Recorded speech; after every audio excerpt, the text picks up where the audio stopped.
কূটনৈতিক সম্পর্কের জায়গাটায় তারা কি সত্যি সেই জোরদার ভূমিকায় আসতে চায়?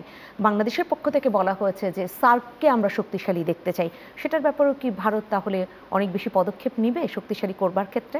বাংলাদেশ এবং ভারতের যে ৫৪ বছরের সম্পর্কের মধ্যে, দ্বিপাক্ষিক সম্পর্কের মধ্যে যে বর্তমান যে একটা সংকট ভারত তৈরি করেছে, এটা অনভিপ্রেত।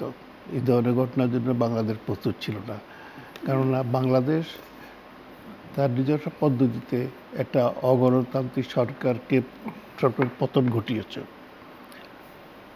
সেটা বাংলাদেশের নিজস্ব ব্যাপার। সরকার নানাভাবে ক্ষমতায় আসে এবং নানাভাবে ক্ষমতাতে বেরিয়ে যায়। তিনি যে পথে আসছিলেন সেই পথেই গেছেন। তিনি আসছেন গণতান্ত্রিকভাবে ক্ষমতায় ছিলেন, ওনাকে সেভাবে বিতরণ করা হয়েছে। সুতরাং এতে ভারতের যেটা অসুবিধা হয়েছে, ভারত ১৬ বছর একচেটিয়াভাবে বাংলাদেশের সমস্ত ন্যায্য পাওনা উপেক্ষা করে তার নিজের স্বার্থ এখানে আদায় করে নিয়েছে, হাসিনাকে সামনে রেখে।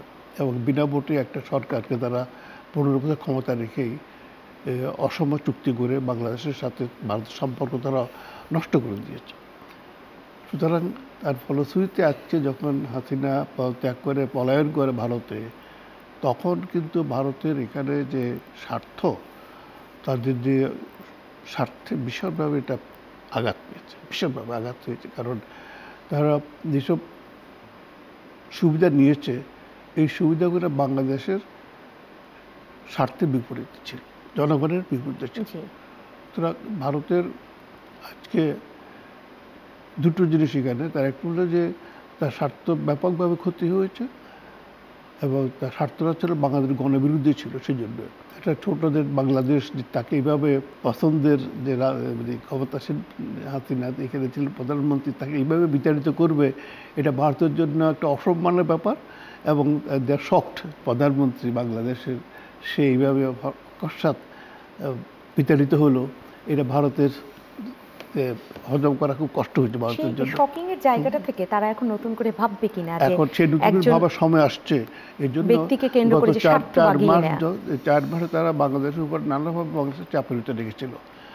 বক্তৃতা, বিবৃতি, তারপরে গণমাধ্যমকে তারা বাংলাদেশের উপর একদম লেলিয়ে দিয়েছিল এবং ভারতের হিন্দু সম্প্রদায়কে তারা ব্যবহার করতে বাংলাদেশের স্বার্থের বিরুদ্ধে, বাংলাদেশের বিরুদ্ধে, বাংলাদেশ সরকারের বিরুদ্ধে, বাংলাদেশ জনগণের বিরুদ্ধে। এটা ভারত সমর্থিত সংগঠনগুলো, সাম্প্রদায়িক শক্তি এখানে ভীষণভাবে ভারত বিকশিত করেছে এই ঘটনার মাধ্যমে। এখন ভারত বুঝতে পেরেছে যে এই করে কোনো লাভ হবে না, কারণ যত চলবে তত তিক্ততা বাড়বে। আর শেষ পর্যন্ত এই দুদেশের লোক এই তার জায়গায় থাকতে হবে। সম্পর্ক নষ্ট করে তো কোনো লাভ হবে না, ভারতের লাভ হবে না, বাংলাদেশের কোনো লাভ হবে না। সুতরাং আমাদের যেটা ছিল যে আমরা চেয়েছি বারবার যে ভারত যেন আলোচনার টেবিলে আসে, তাদের যে কী সমস্যা, কী কনসার্ন, সেটা বাংলাদেশ শুনবে, আর বাংলাদেশের যে কনসার্ন আছে সেটা আমরা ভারতকে বলবো। এটা সামনাসামনি কথা হলে হয়তো অনেক বুলবুল দূর হয়। আমি নট নেসেসারিলি যে আপনার কথা আমি আপনার পয়েন্ট অফ ভিউ মেনে নিব বা আপনি আমারটা মেনে নেবেন, কিন্তু আলোচনার মাধ্যমে যেটা হয় কূটনৈতিক পর্যায়ে অনেক অস্পষ্টতা দূর হয়। এখানে এম শফিউল্লাহ, আমি আরেকটি বিষয় একটু স্পষ্ট হতে চাই আমাদের দর্শকদের জন্য, সেটা হচ্ছে যে এই আলাপচারিতায় একদম সেই পররাষ্ট্র সচিব তিনি বিক্রম মিস্ত্রি তিনি একটি কথা বলেছেন যে কোনো সংগঠন হোক, গণমাধ্যম হোক, তারা কি প্রপাগান্ডা চালাচ্ছে না, তারা কোন ধরনের সেই অপপ্রচার করছে, সেটা কোনোভাবেই ভারত সরকার ওন করে না এবং তারা এর দায়ে ভার নিতে চায় না।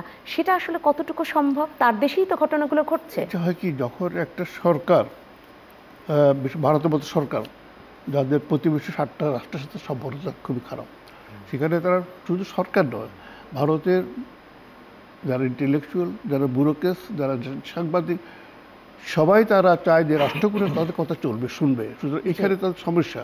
সুতরাং আজকে যেটা ভারত যেটা করেছে, এতে ভারত আজকে আমরা বারবার বলছি আপনার আলোচনা টেবিলে আসুন, কূটনৈতিক পর্যায়ে সব আলোচনা সম্ভব, নট দ্যাট আমি আপনারটা মেনে নেব বা আপনার জি। মেনে নেবেন, কিন্তু কূটনৈতিক পর্যায়ে আপনি আসতে হবে সমস্যার সমাধান করার জন্য।